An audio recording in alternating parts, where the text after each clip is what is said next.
Guys नमस्ते अनि good morning के छ खबर आरामै सन्चै हुनुहुन्छ होला र आज चाहिँ म तपाईँहरूलाई फेरि नयाँ एउटा भिडियो लिएर उपस्थित भइसकेको छु। यदि मेरो भिडियो पहिलोचोटि हेर्दै हुनुहुन्छ भने साथीहरूले मेरो युट्युब च्यानल गोपाली इन्डियालाई सब्सक्राइब गरिदिनुहोस्, साथै मेरो भिडियोलाई लाइक कमेन्ट र सेयर पनि गर्न नभुल्नुहोस् है त। आज चाहिँ म तपाईँहरूलाई कसरी चाहिँ बङ्गुरको भुटन बनाउने भन्ने रक्ती हालेर भुटन बनाउने भन्ने तरिका तपाईँलाई सिकाउन गइरहेको छु। केही स्टेप्सहरू सिकाउँदैछु है, प्लस हेर्दा कस्तो हुन्छ है त साथीहरू। अब सर्वप्रथम चाहिँ यसरी पसलबाट ल्याएको भुटनलाई चाहिँ काटेर सफा गरेर राख्ने। यसलाई पर्ने आवश्यक पर्ने लसुन, जिराहरू अनि प्याजहरू तयारी हालतमा राख्ने र यो सफा गरेर रेडी गर्ने। त्यस पछाडि चाहिँ हामीले कराई आगो बाल्ने, कराई राख्ने र आफूलाई चाहिँ आवश्यक पर्ने तेल चाहिँ यसरी हामीले राख्न सकिन्छ। तपाईलाई कति चाहिन्छ त आवश्यक छैन, ठिक्क अलिकति भुटनलाई राख्न सकिन्छ।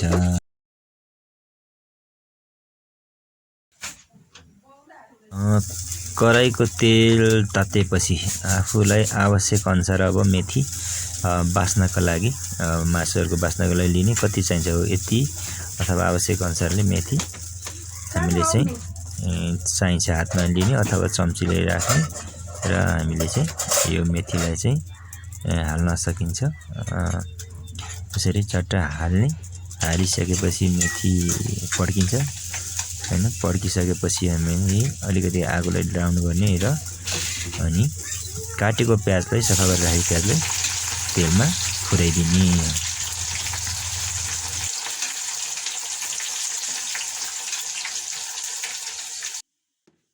अब चाहिँ यसरी गोल्डन कलर आएको प्याज भइसकेपछि चाहिँ यसको माथिबाट चाहिँ हामीले के गर्छ, मासुलाई हाल्दिने।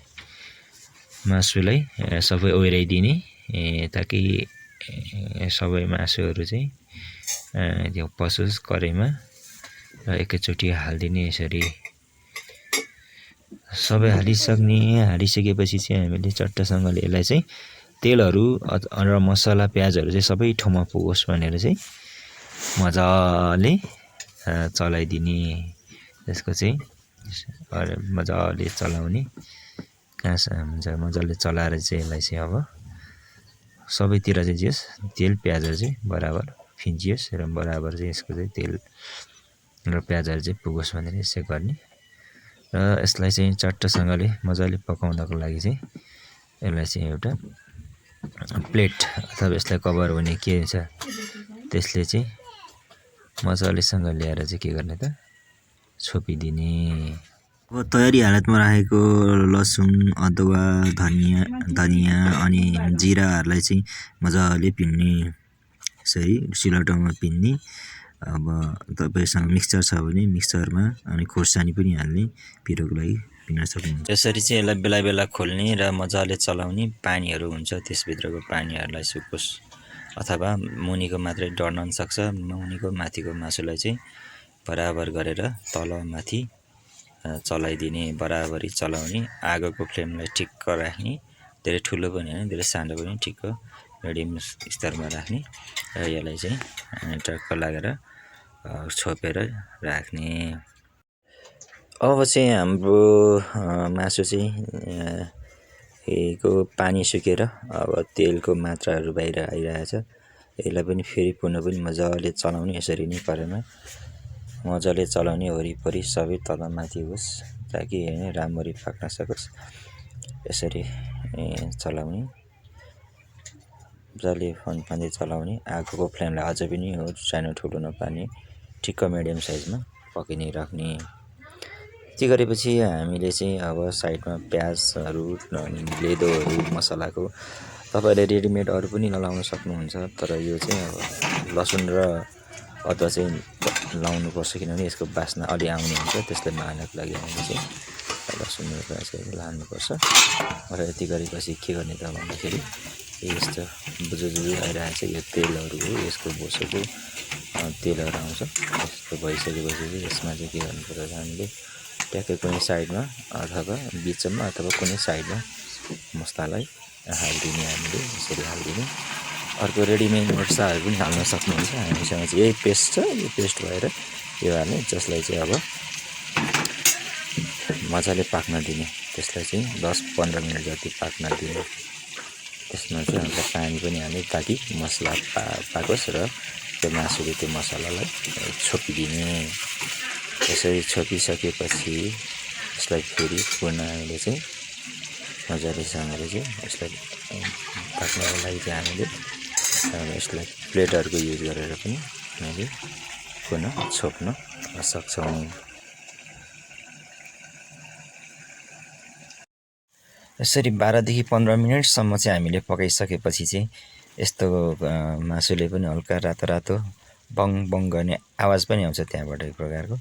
र मासु पनि रातो रातो हुन्छ र मजाले यसलाई मसलाहरू चाहिँ तल माथि राम्ररी सबै मासुमा फिटोस् भनेर चाहिँ तल राखेको मसलाहरूलाई चाहिँ मजाले माथि तल गरेर मजाले चलाउनु पर्दछ।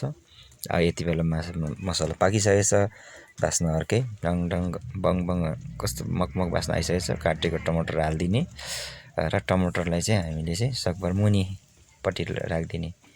मुनिपट्टि राखिदिने, मासुले सबैलाई कभर गराइदिने,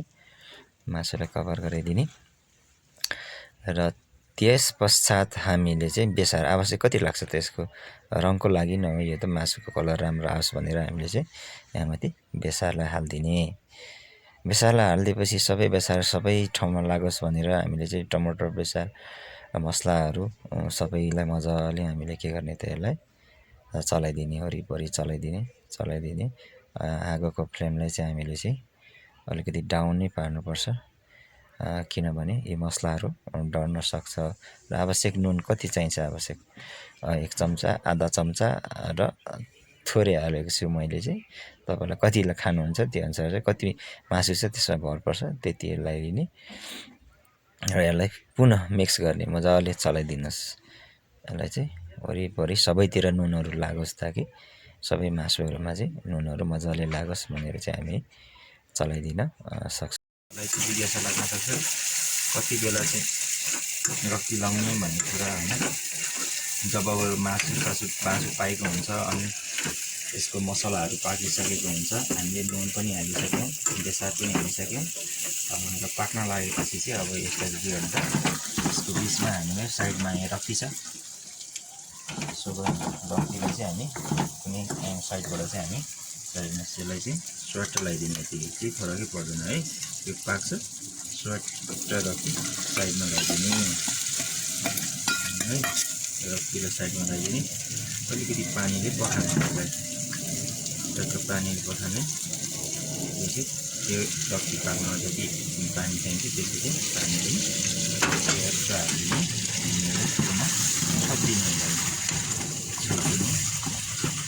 पानीलाई मजाले पाक्ने, रक्ती पाक्नु दिनुपर्छ, किनभने ब्याक्टेरियाहरू हुन सक्छ, रोगहरूले हामीलाई सताउन सक्छ। फाइनली साथीहरू, रक्ती लगाएको हामीले चाहिँ 12देखि 15 मिनट पश्चात चाहिँ हाम्रो मासुको कलर यस्तो भएको छ। हेर्नुहोस्, खाउँ लाग्दो मग बास्ना आएको छ, रातो रातो कलरहरू मासुको आइसकेको छ। अब चाहिँ यो चाहिँ हाम्रो पाकिसकेको नै हो। यो आफ्नो त आफ्नै तारिफ त गर्नु नमिल्ने, तर पनि मिठो भएको छ, दामी।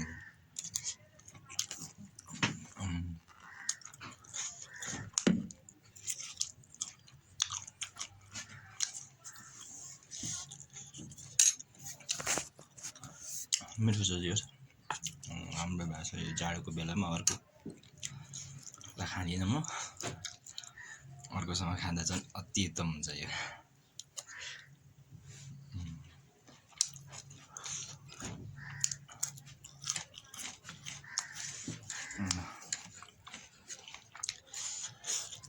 हस् त साथीहरू, तपाईँहरू पनि यसरी नै बनाइ खानु होला। अब आफ्नो सिप हुन्छ, तर मैले जानेको चाहिँ यो हो। खाँदै गफ गर्दैछु।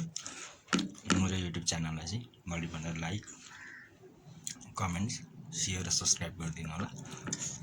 मेरो मान्छेको एकदम अभाव छ यहाँनिर भर्खर नयाँ हो म बनाउँदैछु तपाईँहरूको प्रेरणा हौसला पायो भने अझै धेरै यस्ता भिडियोहरू देखाउँदै जानेछु है त साथी उसको बाद मस्ती सलाम